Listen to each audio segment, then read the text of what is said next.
Hi viewers and friends, നമസ്കാരം. Jio kitchen tour vibes എന്ന YouTube cookery ചാനലിലേക്ക് നിങ്ങളെ എല്ലാവരെയും സസന്തോഷം ഞാൻ സ്വാഗതം ചെയ്യുകയാണ്. അപ്പോൾ ഇന്ന് നമ്മളിത് അവതരിപ്പിക്കാൻ പോകുന്നത് ഒരു ലഡുവാണ്, ശർക്കര ചേർത്ത ലഡു. അതിൻ്റെ പേരാണ് flax seed laddu. Flax seed എന്ന് നിങ്ങൾ പലരും കേട്ടിട്ടുണ്ടാവും. നമ്മുടെ പുതുതലമുറക്കാർക്കൊക്കെ നല്ല പരിചയമുള്ളതാണ് ഫ്ലാക്സ് സീഡ് എന്ന് പറഞ്ഞു കഴിഞ്ഞാൽ. ഫ്ലാക്സ് സീഡിന് പല ഗുണങ്ങളുണ്ട്, ഞാൻ ഓരോന്നോരോന്നായിട്ട് പറയാം. പിന്നെ ഈ ഫ്ലാക്സ് സീഡ് ഇത് മെഡിറ്ററേനിയൻ നാടുകളിലാണ് ഇത് കൂടുതലും കൃഷി ചെയ്തിരുന്നത്. അതുപോലെ തന്നെ പിന്നെ റഷ്യ, ജോർജിയ ഇങ്ങനെയുള്ള സ്ഥലങ്ങളിൽ ഇത് കൃഷിയുണ്ട്. ഇന്ത്യയിൽ കർണാടക, മധ്യപ്രദേശ് തുടങ്ങിയ UP തുടങ്ങിയ പല സ്റ്റേറ്റുകളിലും, കേരളത്തിലില്ല, പല സ്റ്റേറ്റുകളിലും ഇത് കൃഷി ചെയ്യുന്നുണ്ട്. അപ്പോൾ ഇതിൻ്റെ ഗുണങ്ങളെ പറ്റി നമുക്ക് ഒന്ന് വിവരിക്കാം. നമ്മുടെ ശരീരത്തിൽ ദഹനം എന്ന് പറഞ്ഞാൽ ഡൈജഷൻ ശരിയാക്കുന്നതിൽ ഏറ്റവും സഹായിക്കുന്ന ഒരു വസ്തുവാണ്, ധാന്യമാണിത്. പിന്നെ ഇത് നമ്മുടെ ടോട്ടൽ കൊളസ്ട്രോളിനെ കുറയ്ക്കും. അപ്പം അതനുസരിച്ച് നമ്മുടെ കൊളസ്ട്രോൾ കുറയും, നമുക്ക് ഹാർട്ട് അറ്റാക്കൊക്കെ വരുന്നത് ഒഴിവാക്കാൻ പറ്റും. ഇങ്ങനെയൊക്കെ ഉണ്ട്. പിന്നെ ഇതിൽ ഏറ്റവും പ്രധാനമായിട്ടുള്ള omega-3 ഫാറ്റി ആസിഡ് ധാരാളമുണ്ട്. അത് നിങ്ങൾക്കെല്ലാം അറിയുന്നവർക്ക് പരിചയമുണ്ടായിരിക്കും. omega-3 ഫാറ്റി ആസിഡിൻ്റെ അംശം ധാരാളമുണ്ട്. പിന്നെ ഇതിന് ചെറിയ സൈഡ് എഫക്റ്റ് എന്താണെന്ന് വെച്ചാൽ നമ്മൾ ആവശ്യത്തിൽ കൂടുതൽ ഇത് കഴിക്കാൻ പാടില്ല. ഇതൊരു മരുന്നെന്നുള്ള രീതിയിൽ മാത്രമേ ഇത് കഴിക്കാവുള്ളൂ. അധികം രീതിയിൽ കഴിച്ചു കഴിഞ്ഞാൽ ഗ്യാസ് ട്രബിളും ഗ്യാസും ഒക്കെ കൂടുതലുണ്ടാവും. അപ്പം നമുക്ക് ഇതുകൊണ്ട് ഇത് എങ്ങനെയാണ് ലഡു ഉണ്ടാക്കി കഴിക്കാമെന്ന് നമുക്ക് നോക്കാം. ഇത് പലതരത്തിലും ആൾക്കാർ കഴിക്കേണ്ട. പച്ചയ്ക്ക് കഴിക്കാതിരിക്കുന്നതാണ് ഏറ്റവും നല്ലത്. ഇത് ഏതെങ്കിലും തരത്തിൽ ഇതിനെ പ്രോസസ്സ് ചെയ്ത് കഴിക്കുന്നതാണ് നല്ലത്. നമുക്കൊന്ന് നോക്കാം. നമുക്ക് നമ്മുടെ ഇൻഗ്രീഡിയൻസിനെ ഒന്ന് പരിചയപ്പെടാം. ആദ്യമായിട്ട് ഇത് ബദാം ആണ് വെച്ചിരിക്കുന്നത്. ബദാമുണ്ട്, ഇതൊരു 1/2 കപ്പ് ബദാമുണ്ട്. അതുപോലെ തന്നെ നമ്മുടെ നിലക്കടലയുണ്ട്, പീനട്ട്, അത് റോ ആയിട്ടുള്ള വെച്ചിരിക്കുകയാണ്. ഇത് 1 കപ്പ് നമ്മുടെ ഫ്ലാക്സ് സീഡ് ഉണ്ട്. പിന്നെ 1/2 കപ്പ് നമ്മുടെ വെള്ള എള്ളുണ്ട്. പിന്നെ 1 കപ്പ് ശർക്കര വെച്ചിട്ടുണ്ട്. ഇത് ഉരുക്കാൻ വേണ്ടിയിട്ട് നമ്മളൊരു 3/4 കപ്പ് വെള്ളം വെച്ചിട്ടുണ്ട്. പിന്നെ ഒരു 4-5 ഏലക്ക, പിന്നെ ഒരു അല്പം നെയ്യുണ്ട്. ഇത്രയും ഐറ്റങ്ങളേ ഉള്ളൂ. അപ്പോൾ ഞാൻ ഈ പാൻ ചൂടാക്കാൻ ഇവിടെ നേരത്തെ തന്നെ വെച്ചിട്ടുണ്ട്. ഫ്ലെയിം കൂട്ടാം. അപ്പം നമുക്ക് ആദ്യമായിട്ട് നമ്മുടെ ബദാം ഒന്ന് ഫ്രൈ ചെയ്യാം. നമ്മുടെ ആൽമണ്ട്സ്, നമ്മുടെ ബദാം ഒന്ന് ചൂടായിട്ടുണ്ട്, കളറൊന്ന് മാറിയിട്ടുണ്ട്. അപ്പോൾ ഇത് മതിയാവും നമുക്ക്. ഇതൊന്ന് പാത്രത്തിലേക്ക് മാറ്റാം നമുക്ക്. ഇനി അടുത്തതായിട്ട് നമുക്ക് പീനട്ടാണ്, നമ്മുടെ നിലക്കടല.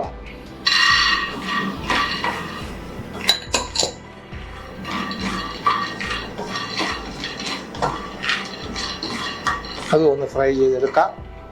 നമ്മുടെ നിലക്കടലയും ഫ്രൈ ആയി തുടങ്ങി, കളർ മാറി തുടങ്ങി, കറുപ്പടിച്ചു തുടങ്ങി. നമുക്ക് ഇതും ഒന്ന് മാറ്റി ഈ ബദാമിൻ്റെ കൂടെ തന്നെ നമുക്ക് ഇട്ട് വെക്കാം. ഇനി അടുത്തതായിട്ട് നമുക്ക് ചെയ്യാനുള്ളത് ഫ്ലാക്സ് സീഡാണ്.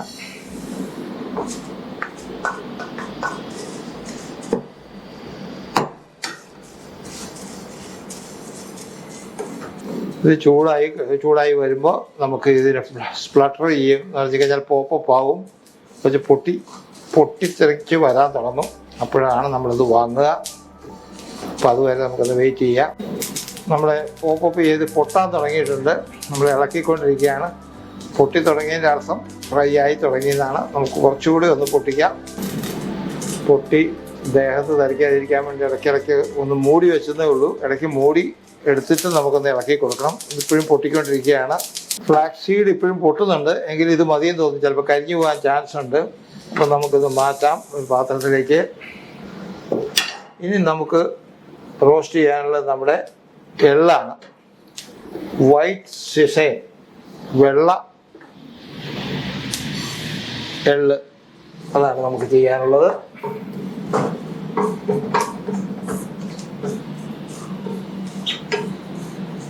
വെള്ളയെള്ളു കൂടാതെ കറുത്ത എള്ളുമുണ്ട്. അത് പലഹാരങ്ങളൊക്കെ ഉപയോഗിക്കുന്നതാണ്.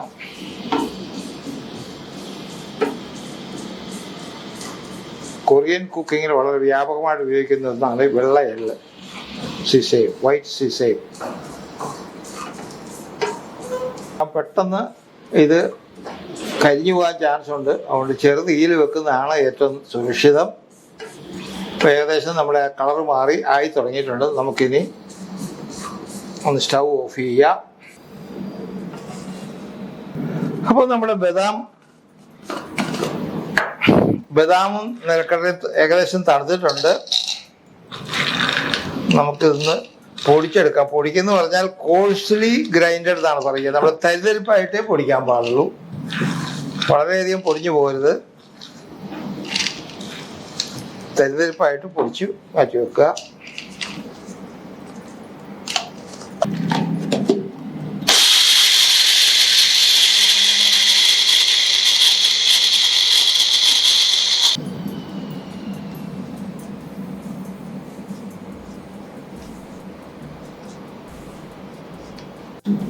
നമ്മുടെ ഫ്ലാക്സ് സീഡും എള്ളും തണുത്തിട്ടുണ്ട്. നമുക്കത് ഒന്ന് പൊടിച്ചെടുക്കാം. ഒരു 4-5 പച്ച ഏലക്കായ കൂടെ ഇതിനകത്ത് ചേർക്കേണ്ടതുണ്ട്. ഞാൻ ഇതിൻ്റെ തൊലി കളഞ്ഞിട്ട് ചേർക്കാം ഇതിനകത്ത്. നമ്മുടെ ഫ്ലാക്സ് സീഡും എള്ളും കൂടെ ഒന്ന് പൊടിച്ചെടുക്കാം. ഫ്ലാക്സ് സീഡും വെള്ള എള്ളും കൂടെ നമ്മൾ പൊടിച്ചു വെച്ചു. രണ്ടും കൂടി മിക്സ് ചെയ്യാവുന്ന.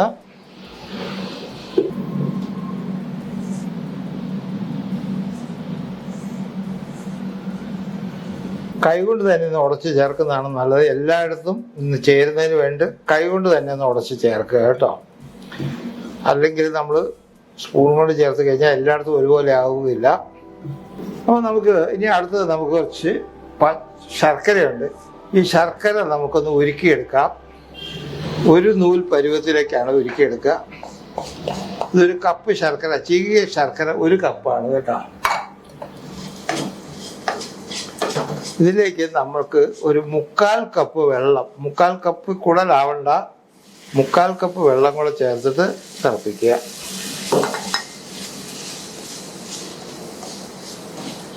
നിങ്ങൾക്കെല്ലാം ഒരു നൂൽ പാനി എടുക്കാൻ അറിയുമെന്ന് വിചാരിക്കുന്നു. അതിന് ഞാൻ കാണിച്ചു തരാം എങ്ങനെയാണെന്നുള്ളത് കേട്ടോ. ഇതൊന്ന് വെയിറ്റ് ചെയ്ത്. നമ്മൾ ശർക്കരപ്പാനി ഒരു നൂൽ പരുവ് ആയിട്ടില്ല, ആയി വരുന്നേ ഉള്ളൂ. പിന്നെ ഒരു കാര്യം, ഞാനിവിടെ മറയൂർ ശർക്കരയാണ് ഉപയോഗിക്കുന്നത് കേട്ടോ. അതിനകത്ത് ഈ അശുദ്ധികൾ, അതുപോലെ കിഴങ്ങുകൾ, മണ്ണ് ഇതൊന്നും ഉണ്ടാവില്ല. വളരെ ശുദ്ധമായ ശർക്കരയാണ് മറയൂർ ശർക്കര. അല്ലെങ്കിൽ നമ്മളിത് അരിപ്പയിൽ അരിച്ചെടുക്കണം കേട്ടോ, അത് ശ്രദ്ധിക്കണം. ഇപ്പോൾ അതുകൊണ്ട് ഞാൻ അരിക്കുന്നില്ല. അപ്പോൾ അതിനു മുമ്പ് ഈ നമ്മുടെ ഇതിൻ്റെ അകത്ത് ഒരു സ്പൂൺ നെയ്യ് ചേർക്കേണ്ടതുണ്ട്. പശു നെയ്യാണ്. നെയ്യ് ചേർത്തിട്ട് ഒന്ന് കുഴച്ച് ഇതിനകത്ത് പിടിപ്പിക്കുക. എല്ലായിടത്തും ഒരുപോലെ വരണം. നമ്മുടെ നൂൽപ്പരുവ് ഒന്ന് ടെസ്റ്റ് ചെയ്യുക. ഏകദേശം ആയിട്ടുണ്ട്. ഇനി നമുക്ക് സ്റ്റൗ ഓഫ് ചെയ്യാം.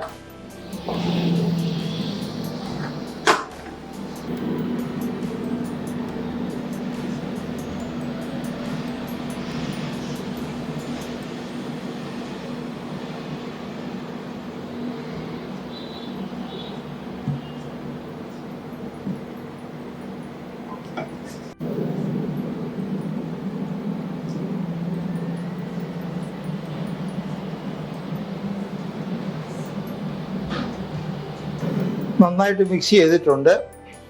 അപ്പോൾ ഇനി നമുക്ക് ഉരുട്ടിയെടുക്കാം. ഇത് നല്ല ചൂടോടുകൂടി തന്നെ ഉരുട്ടണം കേട്ടോ, അല്ലെങ്കിൽ ഉരുട്ട് വരില്ല. കൈയൊന്നും പൊള്ളില്ല, ചെറുതായിട്ട് നല്ല ചൂടോടുകൂടി ഉരുട്ടണം.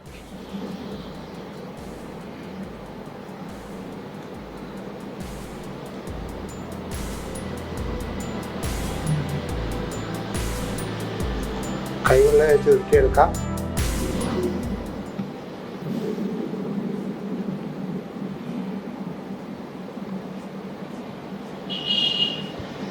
ചൂട് പോയാൽ ഉരുളില്ല കേട്ടോ, പ്രത്യേകം ശ്രദ്ധിക്കേണ്ടതുണ്ട്.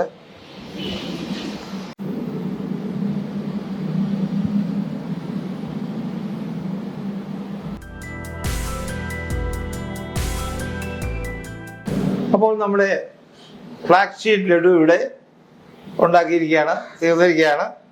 അപ്പോൾ പ്രത്യേകം ശ്രദ്ധിക്കേണ്ട ഒരു കാര്യം എന്ന് വെച്ച് കഴിഞ്ഞാൽ ഇത് മെഡിസിനൽ പ്രോപ്പർട്ടി ഉള്ള ഒരു ലഡുവാണ് എന്ന് ഓർക്കണം. ഇത് അധികമൊന്നും കഴിക്കാൻ പാടില്ല, വളരെ കുറച്ച് ലിമിറ്റഡ് ആയിട്ടേ കഴിക്കാൻ പാടുള്ളൂ. പിന്നെ വേറെ ഞാൻ പറഞ്ഞ ഒരു കാര്യം പ്രത്യേകം ശ്രദ്ധിക്കേണ്ടതുണ്ട്, ഈ നല്ല ചൂടോടുകൂടി തന്നെ ഇത് കുഴക്കണം. ഇപ്പം തന്നെ ഞാൻ കുഴച്ചുകൊണ്ടിരുന്നപ്പോൾ തന്നെ ചൂട് കുറഞ്ഞു കഴിഞ്ഞപ്പോൾ തന്നെ പൊട്ടാൻ തുടങ്ങി. അപ്പോൾ അത് ശ്രദ്ധിക്കേണ്ടതുണ്ട്. നല്ല ചൂടോടുകൂടി ഇത് അരിയുണ്ട ഉണ്ടാക്കുന്ന നമ്മളെ ലേഡീസിനൊക്കെ നല്ല പരിചയം ഉണ്ടാവും, നല്ല ചൂടോടുകൂടി കുഴയ്ക്കുന്ന പരിചയം ഉണ്ടാവും. അപ്പോൾ അത് വെച്ചിട്ട് നല്ല ചൂടോടുകൂടി തന്നെ ഇത് കുഴച്ചെടുത്ത് കഴിഞ്ഞാൽ ഇത് നല്ല ഉരുളയായിട്ട് വരുള്ളൂ കേട്ടോ. അപ്പോൾ അത് പ്രത്യേകം ഒന്ന് ശ്രദ്ധിക്കണം. നല്ല കൈ പൊള്ളുമൊന്നുമില്ല, കുറച്ച് ചൂട് സഹിക്കണം, അല്ലാണ്ട് രക്ഷയില്ല. നമ്മൾ ബ്ലാക്ക് സീഡിൻ്റെ ലഡു ഉണ്ടാക്കണ്ടേ. അപ്പം നമുക്ക് ഇതോടുകൂടി ഇന്നത്തെ ഈ പരിപാടി തീർക്കാം. ഇത് പ്രത്യേകം ശ്രദ്ധിക്കുക, ഇത് മരുന്നാണ്. വെറുതെ കുട്ടികൾക്കൊക്കെ വെറുതെ അധികം കൊടുക്കരുത്. കൂടി വന്നു കഴിഞ്ഞാൽ ഒരെണ്ണത്തിൻ്റെ ഒരു പകുതിയൊക്കെ കൊടുക്കാവുള്ളൂ. കാരണം അല്ലെങ്കിൽ അജീർണം അല്ലെങ്കിൽ ദഹനക്കേട് ഉണ്ടാക്കാം ചാൻസ് ഉള്ള ഒരു സാധനമാണിത്. കഴിച്ചാൽ ഗുണമുണ്ട്, കൂടുതൽ കഴിച്ചാൽ ദൂഷ്യമുണ്ട്, അങ്ങനെ ഒരു സാധനമാണ്. അപ്പം നമുക്ക് വൈൻഡപ്പ് ചെയ്യേണ്ട സമയമായിട്ടുണ്ട്. അപ്പം നമ്മൾ ഇതോടുകൂടി ഇവിടുന്ന് വിട പറയുന്ന സമയമായി കഴിഞ്ഞു. അപ്പം നിങ്ങളോട് വിട പറയുകയാണ്. അതിന് മുമ്പ് പറയാനുള്ള കാര്യം നിങ്ങൾക്കെല്ലാം അറിയാമല്ലോ. നിങ്ങൾ ഇത് ഉണ്ടാക്കി നോക്കുക. ഉണ്ടാക്കി നോക്കിയിട്ട് നിങ്ങൾക്ക് നല്ലതെന്ന് തോന്നുകയാണെങ്കിൽ ഷെയർ ചെയ്തിട്ട് അവരോടും പറയുക, നിങ്ങൾ വേറെ ആൾക്കാരോട് ഷെയർ ചെയ്യുക. അതുപോലെ തന്നെ സബ്സ്ക്രൈബ് ചെയ്യാത്തവർ സബ്സ്ക്രൈബ് ചെയ്യണം. പിന്നെ ഇതിൻ്റെ അധികം ഇൻഗ്രീഡിയൻസ് ഒന്നും ഇല്ല, ഞാൻ എന്നാലും ഡിസ്ക്രിപ്ഷനിൽ ഞാൻ കൊടുക്കും. ആ ഡിസ്ക്രിപ്ഷനിൽ ഒരു 10 മിനിറ്റ് കഴിഞ്ഞിട്ടേ നിങ്ങൾ കയറി നോക്കാവുള്ളൂ. ഇല്ല, അത് കഴിഞ്ഞിട്ട് നമുക്കൊരു സമയം തരണം. ഡിസ്ക്രിപ്ഷനിൽ ഇത് ആഡ് ചെയ്യാനുള്ളൊരു സമയം നിങ്ങൾ തരണം. അപ്പോൾ അതോടുകൂടി ഇന്നത്തെ ഇത് വൈൻഡപ്പ് ചെയ്യുകയാണ്. അപ്പോൾ നിങ്ങളെല്ലാവർക്കും ക്രിസ്മസ് ദിന ആശംസകളൊക്കെ നേർന്നുകൊണ്ട് ഇന്നത്തേക്ക് ദിവസം വിട വാങ്ങുന്നു. George, Jio kitchen tour vibes.